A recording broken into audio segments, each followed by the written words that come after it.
Real money game पर रोक लगाने वाला online gaming promotion and regulation कानून देश में लागू हो चुका है। अब ऐसा कोई भी गेम आप ऑनलाइन नहीं खेल सकते या ऐप में नहीं खेल सकते जिसमें कि मनी इन्वॉल्व हो। और अब सरकार ई गेमिंग पर अपना ध्यान देगी और उसे बढ़ावा देगी ताकि लोग कहीं ना कहीं अगर ऑनलाइन खेल में इन्वॉल्व हों तो उसमें पैसा ना हो, बस उसमें जिज्ञासा हो, रुचि हो और खेल हो।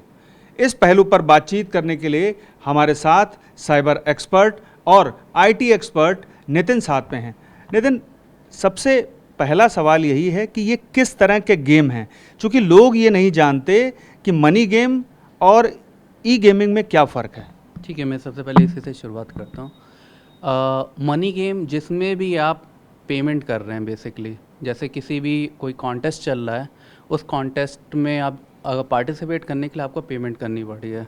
और इसका सबसे सिंपल जो स्टार्टिंग हुई है वो जैसे ड्रीम 11 सबसे पहले one of the known company है जिसने ये पहले शुरुआत करी। फिर ऐसे ड्रीम 11, MPL, फिर रमी, पोकरबाजी, ये सब बहुत ढेर सारे आपके ऐप्स आने लगे। तो ये जिसमें भी आपका पैसा आपके बैंक से निकल करके उनके अकाउंट में जा रहा है, उनके ऐप के थ्रू आप जो पेमेंट आप कर रहे हो, वो आपका मनी गेम्स कहलाते हैं। और उसी के जस्ट अपोजिट ई स्पोर्ट्स जो है आपका बेसिकली, जिसमें ये बहुत पुराना टर्म है, बहुत लोग खेलते थे। जैसे पबजी आपने सुना होगा, तो पबजी का जो इंडियन वर्जन है वो बैटल ग्राउंड इंडिया करके आ गया है। तो ये आपका ई स्पोर्ट्स में आता है। वैसे ही आपका आता है ऑनलाइन गेम में आपका आता है फीफा। तो फीफा भी आपका फीफा आप खेल रहे हैं जिसमें पाँच छः मतलब पूरी टीम बन रही है, 2-3 टीमें हैं, 5-6 टीमें हैं, वो आपस में टूर्नामेंट के लिए, लेकिन वो video game, just like a video game, वो ऐसे खेल रही है। तो ये ई स्पोर्ट्स हो गया, जिसमें मनी इन्वॉल्व है, वो आपका मनी गेम हो गया। अच्छा, मैं ये जानना चाहूँगा आपसे कि मनी गेम क्या वेबसाइट्स पर या सिर्फ ऐप पर, कहाँ कहाँ पर वो लोगों को अपनी ओर आकर्षित करते थे? चूँकि जाहिर सी बात है कि अगर कोई पैसा कमाने के लिए इस तरह के गेम खिला रहा है तो उससे आप तो नहीं धन कमा सकते, यानी कि जो खेल रहा है उसको तो शायद ही कोई लाभ होता हो कभी। नहीं, इसमें एक्चुअली ये लोग क्या करते थे, जैसे मैं ड्रीम 11 का उदाहरण देता हूँ। इसको स्ट्रेटजी गेम या स्किल गेम के नाम से इनिशियली में प्रमोट किया गया था। स्किल गेम इसे क्यों कहते थे, क्योंकि उसमें आपको टीम बनानी पड़ती थी, और आपने टीम बनाया तो वो उन्होंने जैसे मान लीजिए एक प्राइस पूल रखा उन्होंने 5 करोड़ का। 5 करोड़ में वो ये कहते थे 60% जो पार्टिसिपेंट होंगे वो विनर होंगे। विनर यहाँ पे मतलब ये है कि जो टॉप आपके फर्स्ट से लेकर 100 तक होंगे, उनको कुछ पार्ट में पैसा मिलेगा, और बाकी का जो होगा, जिन्होंने जितना रुपए लगाया है वो उनको वापस मिल जाएगा। लेकिन क्या होता था कि आपको उस 5 करोड़ का या 10 करोड़ का जो भी प्राइस पूल है, उस प्राइस पूल में लगभग करोड़ों लोग हैं, तो लगभग हर बार 40% लोगों की तो हार होती ही थी, जिनको ये पैसा नहीं मिलने वाला है। और लोग इस चाह में रहते थे कि शायद नेक्स्ट टाइम उनका जो बिगेस्ट प्राइज मनी है, जैसे 5 करोड़ में फर्स्ट 1 करोड़ जो होगा वो आपको नंबर 1 वाले को मिल जाए। यानी कि अगर ड्रीम 11 कंपनी ने 10 करोड़ कमाए और उसमें से 5 करोड़ दे दिए विजेता के तौर पर लोगों को, तो जाहिर सी बात है उस कंपनी को 5 करोड़ का फ़ायदा हो गया। और बड़े पैमाने पर ऐसे भ्रम में लोग रहते होंगे कि अब नहीं तब हमारा जो है जीत हो जाएगी और हमें इस तरीके का पैसा मिल जाएगा, और इसमें बड़े पैमाने पर लोग अपना पैसा गंवा बैठते होंगे। करेक्ट। तो इसमें एक्चुअली एंट्री करने का तरीका ही यही है कि आप अपना 50 रुपये 60 रुपये पर आप टीम जो बनाते हो उसमें आपको रुपए लगाने पड़ेंगे। आप इसको कंपैरिजन अगर मैं सिंपल में कहूँ तो जैसे KBC होता है, कौन बनेगा करोड़पति में आप जाते हैं, तो कौन बनेगा करोड़पति में फर्स्ट प्राइज़ जो है आपको सीधे 7 करोड़ का मिलता है। तो उसमें आपको पैसा नहीं लगाना है, इट्स प्योर स्किल। अगर आपकी जनरल नॉलेज है तो आप जीत सकते हो, राइट। और लेकिन इसमें आपको अपनी तरफ से कुछ नहीं लगाना। तो ऐसा कोई भी जिसमें आपको पैसा लगाना पड़ रहा है वो आपका इस कैटेगरी में फिट होता है। और ये इसी को एक्सप्लॉइट कर रहे थे कि आपसे पैसा लेते थे, 60% वो आपको देते, 40% उनके पास आता था। लोग एडिक्टेड हो जाते थे कि उनको लगता था अब की बार मेरा नंबर आने वाला है। एक और भी चीज़ थी कि बड़े पैमाने पर ऐसी भी वेबसाइट्स थी जो गेम के नाम पर पैसा लेती थी और जब बड़े पैमाने पर पैसा इकट्ठा कर लेती थी तो वो पूरी तरह से वेबसाइट बंद भी हो जाती थी। ऐसे भी कई चर्चे सामने आए हैं और कई मुकदमे भी दर्ज हुए हैं। Correct correct. एक्चुअली गवर्नमेंट ने ये जो इस पे जो ब्लैंकेट बैन लगाया उसके पीछे का रीज़न ही यही था कि ये अनरेगुलेटेड सेक्टर था, तो इसको रेगुलराइज करने के लिए उन्होंने सबसे पहले तो ब्लैंकेट बैन लगा दिया, क्योंकि ऐसे बहुत से लोग थे जो एडिक्टेड हो करके, बिकॉज ये पूरा एक तरीके से आप जुआ है, राइट। इसमें कोई वो नहीं है, आपकी किस्मत है, आपको लगा तो आपका इवन 50 रुपये भी वापस मोस्टली नहीं आ पाता था। और इसकी वजह से कई लोगों ने इवन अपना मतलब सेल्फ हार्म भी किया है, लोगों ने सुसाइड भी कर लिया है, जिसको गवर्नमेंट ने नोटिस किया, और नोटिस करने के बाद उसके ऊपर एक बिल्कुल हार्ड एक उन्होंने वो बना लिया कि ब्लैंकेट बैन ही लगा दिया इस पूरी इंडस्ट्री पे, कि इसका कोई मिसयूज़ ना कर पाए। अब चूंकि आप कह रहे हैं कि अब ये ऐप्स और जो गेम है वेबसाइट्स में पूरी तरह बंद हो चुके हैं, चूंकि आपने लैपटॉप रखा हुआ है तो मैं चाहूँगा कि आप एक बार शो कर दें कि किस तरीके से ये अब वेबसाइट में शो किया जा रहा है कि ड्रीम 11 या अन्य गेम जो आप शो कर रहे हैं वो बंद कर दिए गए हैं। ठीक, मैं वही दिखा दूंगा कि पहले जो था आप अगर ऐप खोलते तो वो ओपन हो जाता था। जैसे ही गवर्नमेंट की अनाउंसमेंट आई, उन्होंने भी अपनी पूरी जो बिज़नेस था वो पूरा सीधे एक तरीके से शट ऑफ कर दिया। तो मैं एक सिंपल ड्रीम 11 का ही आपको ऑप्शन देता हूँ। मैं अब ड्रीम 11 पे जाता हूँ तो इसकी वेबसाइट में इसके अलावा हमको और कुछ भी नहीं दिखाई पड़ता, कुछ सिर्फ एक सिंगल पेज है।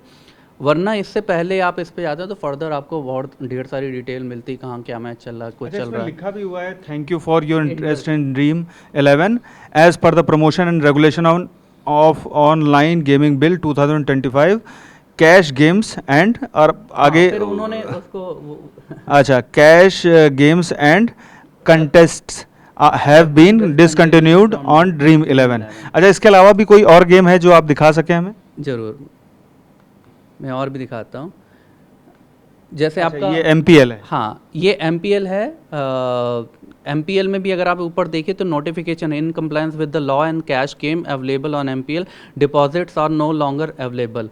तो आप इवन जो आप पहले डिपॉजिट, इवन बैंक भी आपको अलाउ करता था कि आप इनके उसमें डिपॉजिट कर पाएँ इनके अकाउंट में, बट अब बैंक ने भी इवन ये सारी फैसिलिटीज़ जो हैं वो बंद कर दी हैं। तो एक तो गवर्नमेंट ने भी कर दी, दूसरा बैंक भी अभी इन गेम्स को सपोर्ट नहीं कर पा रही हैं, क्योंकि कहीं ना कहीं पेमेंट गेटवे आपका कहीं ना कहीं इनके पीछे तो काम करता ही है, जो आपको ये फैसिलिटी प्रोवाइड करता है कि आप अपने बैंक से पैसा जो है इन गेम्स के अकाउंट में आप डाल दें। कहा यह जा रहा है कि इससे जो यूथ है ख़ास तौर पर टारगेट किया जाता था ऐसे गेम्स के ज़रिए और उनको फ़ायदा होगा, और जो लोग इन्वॉल्व हो गए थे, जिनको लत लग गई थी, वो बच पाएंगे सरकार के इस कदम से? एक्चुअली इसके कुछ, मैं ये तो कहूँगा कि इसके प्रॉन्स भी और कॉन्स भी हैं, कुछ अच्छा भी हुआ है, कुछ बुरा भी हुआ है। तो मैं पहले बुरे की बात करता हूँ कि क्या इसमें बुरा हुआ। ये जो इंडस्ट्री थी 2029 एक रिपोर्ट के अनुसार ये 30,000 करोड़ की एक इंडस्ट्री होने वाली थी 2029 में। इसमें अभी तक 2 लाख लोग से ज़्यादा एम्प्लॉयड थे। कई कंपनियां इन्वॉल्व थी जो इनको टेक्नोलॉजी प्लेटफॉर्म दे रही थी। मैं एक आईटी का बंदा हूँ तो मैं इस प्रोस्पेक्ट में देखता हूँ कि इसमें आईटी इंडस्ट्री के कई लोगों को इन्होंने जॉब दी है, क्योंकि ये ह्यूमंगस डेटा ये जनरेट करती हैं। आप कुछ भी कर रहे हैं तो वो जनरेट, इवन गेम का कोई भी एक नया गेम बनाता हूँ, जैसे मैं लूडो ही बना रहा हूँ, तो वो गेम को बनाना, उसमें हज़ारों लोग, 10,000 20,000 लोग पूरा खेल रहे हैं, वो सारी चीज़ें जो हैं, तो उसको आप मैनेज करना पैरेलल में, इसके लिए आपको एक बहुत बड़ी टीम की ज़रूरत होती है। तो कहीं ना कहीं ये जो टेक इंडस्ट्री है जो इन प्लेटफॉर्म्स को सपोर्ट कर रही थी, उनके ऊपर इम्पैक्ट आएगा। लेकिन लोगों की जेब काट करके इस तरह के अगर गेम चलाए जाएंगे तो जाहिर सी बात है कि सरकार जो है कड़ा कदम उठाएगी। बिल्कुल बिल्कुल, मैं इसीलिए कह रहा था कि मैं पहले हम जो इस पे जो इंडस्ट्री इम्पैक्ट हुई है हम उसकी बात करते हैं। तो इसमें जो 2-4 कंपनियां जो इन्वॉल्व थी हाईली, और नज़ारा टेक्नोलॉजीज़ थी जो कि गेम की ही कंपनी है, और फिर उसके बाद में आपका डेल्टा कॉर्प था, उसका थोड़ा बहुत एक्सपोजर था, और 2-4 और ऑनलाइन जो प्लेटफॉर्म थी वो इम्पैक्ट हुई हैं। अब हम बात करते हैं कि इससे फ़ायदा क्या है। सबसे बड़ा फ़ायदा ही ये हुआ है कि ये एक तरीका एडिक्शन बन गया था। तो उस एडिक्शन को ब्लैंकेट बैन लगाने से सीधे सीधे आप बहुत गरीब लोग जो ये सोचते थे कि पैसा लगाने के बाद मेरे को इसका 1000x इवन मतलब 1 करोड़ मैं 5 करोड़ कमा सकता हूँ, इस होप में उन्होंने कईयों अपनी संपत्तियाँ पूरी मतलब जो भी कमाते थे डेली का वेजेस था वो पूरा उसमें उन्होंने लगा दिया था। और उसकी वजह से कई लोगों ने अपनी सुसाइड करी। तो इस चीज़ को बैन करके गवर्नमेंट ने कम से कम ये तो क्लैरिफाई कर दिया कि ऐसी कोई भी चीज़ जो कि कॉमन पर्सन को एक एडिक्टिव उसमें लेके स्टेट में लेके जा रही है, उसको उन्होंने ब्लैंकेट वो कर दिया, बैन कर दिया, जिससे बहुत बड़ा फ़ायदा हुआ है। और एक और चीज़ थी कि साइबर क्राइम बढ़ रहा था, लोगों को बेवकूफ़ बनाया जा रहा था। तमाम ऐसी वेबसाइट्स थीं जो गेम लेकर के तो आती थीं, लेकिन उनकी मंशा ये होती थी कि बड़े पैमाने पर पैसा इकट्ठा कर लें और उसके बाद वो फ्रॉड कर करके भाग जाएं। ठीक है, तो मैं इसको आपने एकदम बहुत अच्छा पॉइंट बताया है, क्योंकि ये अनरेगुलेटेड सेक्टर था और मैं यूएस में भी रहा हूँ। मैंने यूएस में भी देखा है कि ऐसे गेम्स हैं जिनको इवन गवर्नमेंट के स्क्रूटनी में रहते हैं। हमारे यहाँ कोई चेक्स एंड बैलेंसेस नहीं था।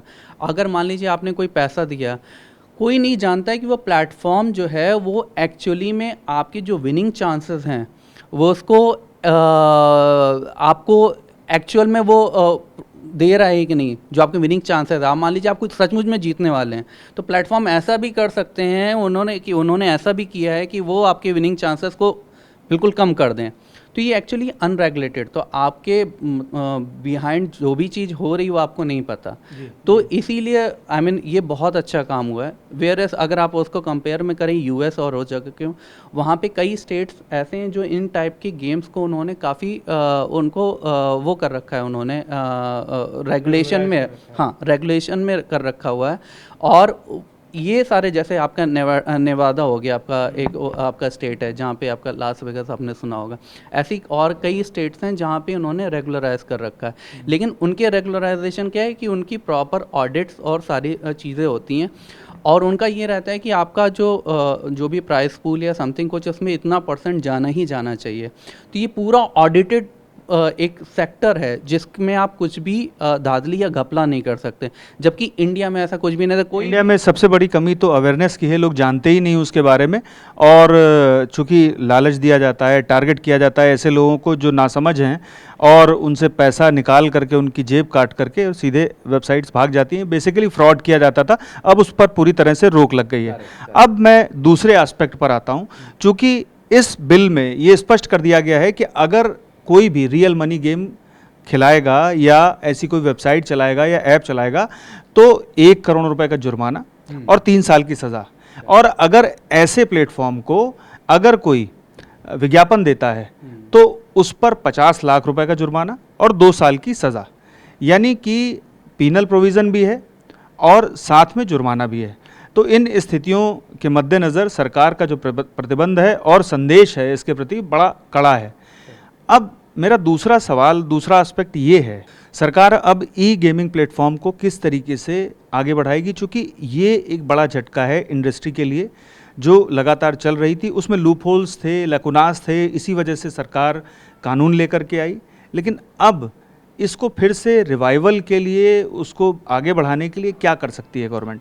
देखिए, सबसे अच्छी बात इन्होंने ये करी है कि गवर्नमेंट ने ये क्लैरिफाई कर दिया कि ई गेमिंग क्या होता है और ये मनी गेमिंग क्या होता है। इसलिए जो कंपनियां जैसे EA स्पोर्ट्स एक बहुत बड़ी कंपनी थी, या फिर इवन मान लीजिए कि आपकी 2-4 जैसे वही मैंने आपको बताया है कि बैटल ग्राउंड इंडिया, ये सब, और आपके ऑनलाइन जैसे आपके स्ट्रेटजी गेम हो गए, जैसे बैटल गेम हो गया, डोटा करके एक है आपका, कमांडोज ऐसे करके 2-4 गेम है।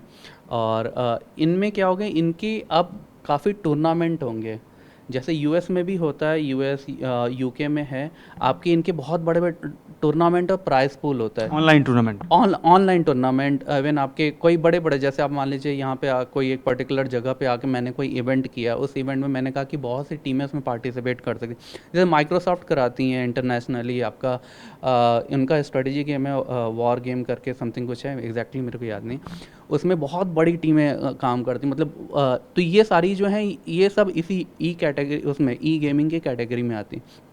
तो ऐसे गवर्नमेंट को इस इंडस्ट्री को प्रमोट करने के लिए ये करना पड़ेगा कि वो ऐसे जितने भी टूर्नामेंट हो रहे हैं उनको थोड़ा सपोर्ट करें, और गेमिंग इंडस्ट्री को भी इनको सपोर्ट करना है, क्योंकि जितनी भी मोबाइल गेमिंग है और आपकी वो ई गेमिंग के उसी में आते हैं। हाँ, ये पूरा एक आपका डोमेन है, एक ही डोमेन के अंदर आते हैं। तो उनको ये दिखाना पड़ेगा कि ये जो इंटरनेशनल कंपनीज़ हैं वो उनको अट्रैक्ट करने के लिए इसके पीछे के जो रूल्स एंड रेगुलेशंस है, कैसे आप टूर्नामेंटर्स को पूरा इनको एक क्लैरिफाई करके एक उनको वो बनाना पड़ेगा। तो इस स्ट्रेटजी से वो प्रमोट कर सकते हैं इस टाइप के गेम्स को। एक अथॉरिटी भी क्रिएट करके फिर इसको रेगुलराइज किया जा सकता है, इस ई प्लेटफॉर्म्स को भी, ई गेमिंग प्लेटफॉर्म को भी। करेक्ट।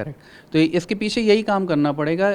मैं तो ये कहूँगा कि पहले इंडस्ट्रीज़ के जो टॉप नॉच जो इस में प्लेयर्स हैं उनको आप बुलाइए, उनके साथ बैठिए और उनसे ये बात करिए कि आप इस चीज़ को कैसे आगे बढ़ा सकते हैं। गवर्नमेंट इस टाइप के आपके गेमिंग प्लेटफॉर्म को वो सपोर्ट करती है, और इसके लिए क्या रूल्स एंड रेगुलेशन होने चाहिए जिससे कि उसको हम नरिश कर पाएँ इंडस्ट्री को।